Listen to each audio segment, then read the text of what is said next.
Oke,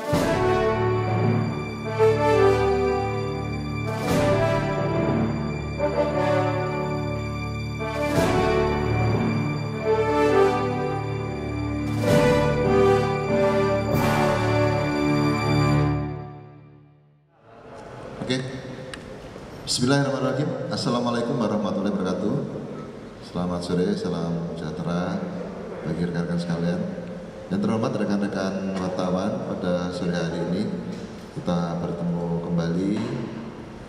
Kebetulan kita akan melaksanakan update terkait dengan beberapa pengungkapan kasus, yaitu terkait dengan kasus illegal access. Pada sore hari ini kita hadir di sini didampingin oleh Kasubdit 1 Direktorat Tindak Pidana Siber Baris Krim Polri, Kombes Pol Renhat Utagaul.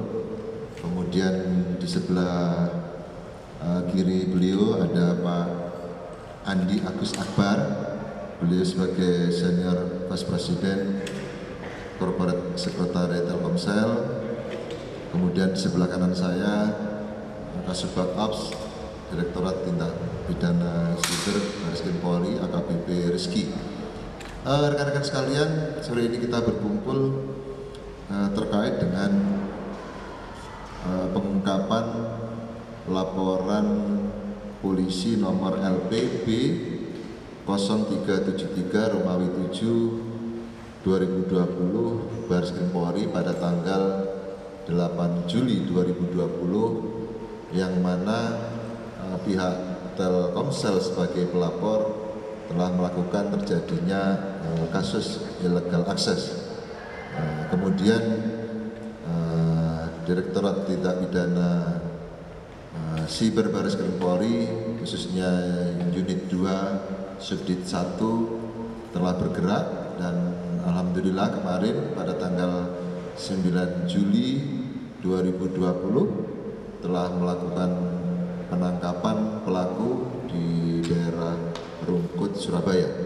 Untuk itu, untuk lebih jelasnya bagaimana kronologi kasus ini dan bagaimana pengungkapan kasusnya, kami persilakan untuk Kasubdit 1 Direktorat Tindak Pidana Siber Baris Krim Polri untuk memberikan penjelasannya. Silakan, waktu di tempat, Pak Renhat. Terima kasih Pak Awi. Jadi kami jelaskan bahwa Direktorat Tindak Pidana Siber telah mengamankan seorang pelaku illegal access bernama FPH, tanggal lahir 16 Februari 1993, jenis kelamin laki-laki, pekerjaan karyawan. Jadi penangkapan dilakukan pada tanggal 14.00 kemarin di Ruko Grapari Rungkut, Jalan Insinyur Soekarno, Ruko Mer Square nomor 2B Rungkut, Surabaya. Jadi pada tersangka kami amankan 1 buah KTP, 1 buah HP, 1 unit komputer, 1 buah SIM card Telkomsel. Jadi kami jelaskan sedikit kronologis atau modus operandi yang dilakukan oleh tersangka. Yang pertama, dijelaskan bahwa yang tersangka adalah karyawan outsourcing daripada Grapari Rungkut, Surabaya. Jadi karena dia outsourcing dan bertugas sebagai customer service, dia mempunyai akses terbatas atas data pribadi pelanggan. Jadi ada 2 yang bisa diakses, adalah akses tentang pelanggan dan akses tentang device atau alat handphone milik pelanggan. Jadi didapatlah bahwa si tersangka dengan tidak melalui otorisasi, artinya begini, yang bisa melakukan akses terhadap data-data tersebut adalah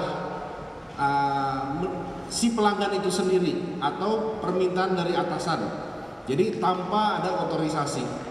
Jadi melakukan pembukaan file atas nama DS, dan dari file yang dibuka itu dia mendapat dua data, yaitu data tentang pelanggan dan data mengenai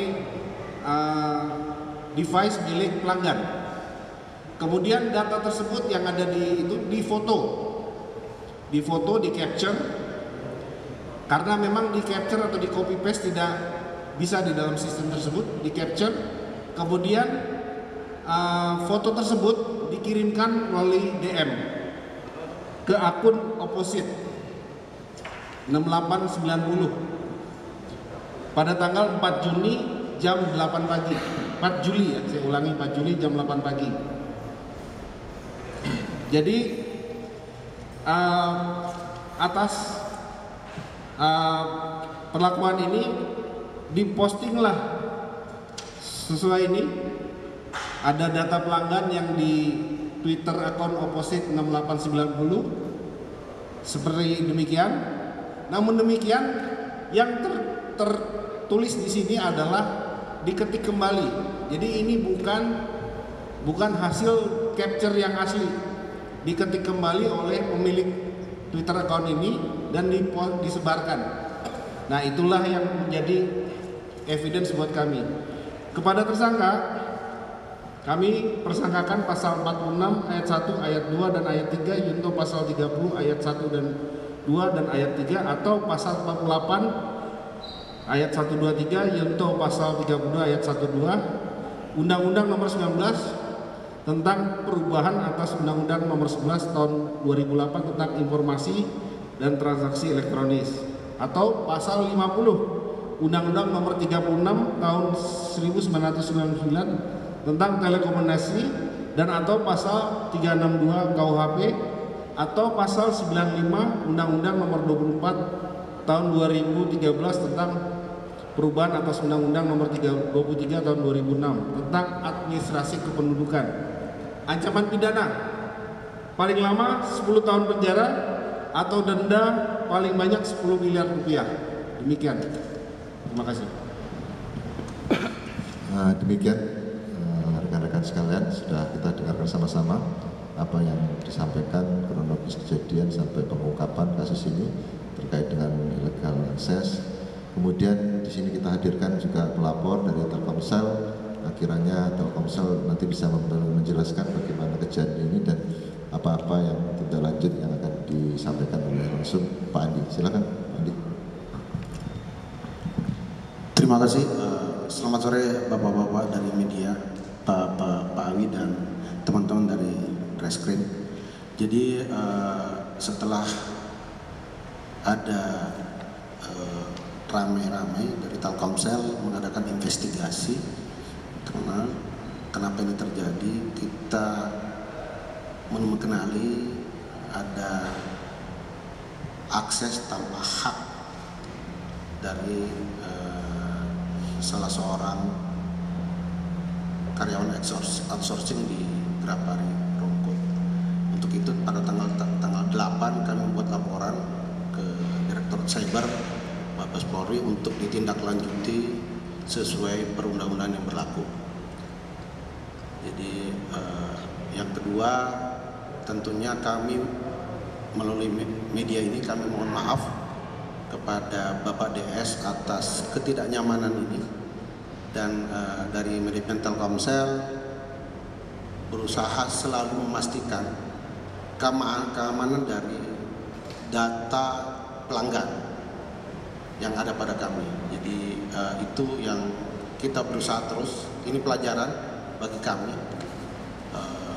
Untuk kedepannya kita akan perbaiki terus, tingkatkan terus keamanan untuk menjaga keamanan di data pelanggan kami. Terima kasih. Oke, demikian dari Pak Andi. Ada pertanyaan? Untuk pemilik akun Twitter Opposite sendiri, apa polisi melakukan penelusuran, Pak? Oke, bisa silakan. Jadi untuk pemilik akun Twitter Opposite 6890 memang sedang kami lidik di mana keberadaannya.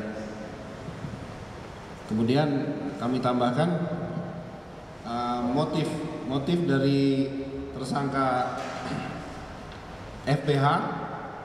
Jadi yang bersangkutan secara pribadi simpati dengan akun opposite tersebut, simpati. Kemudian yang kedua, motifnya itu yang bersangkutan tidak menyukai DS karena pernah dibully akun medsos pendukung DS. Nah, demikian. Ini yang kami dapat dari tersangka. Demikian. Ada yang bertanyakan kembali, rekan-rekan? Cukup? Cukup ya? Oke, terima kasih rekan-rekan. Demikian rilis pada sore hari ini. Akhirul kalam, wabillahi taufiq wal hidayah. Wassalamualaikum warahmatullahi wabarakatuh.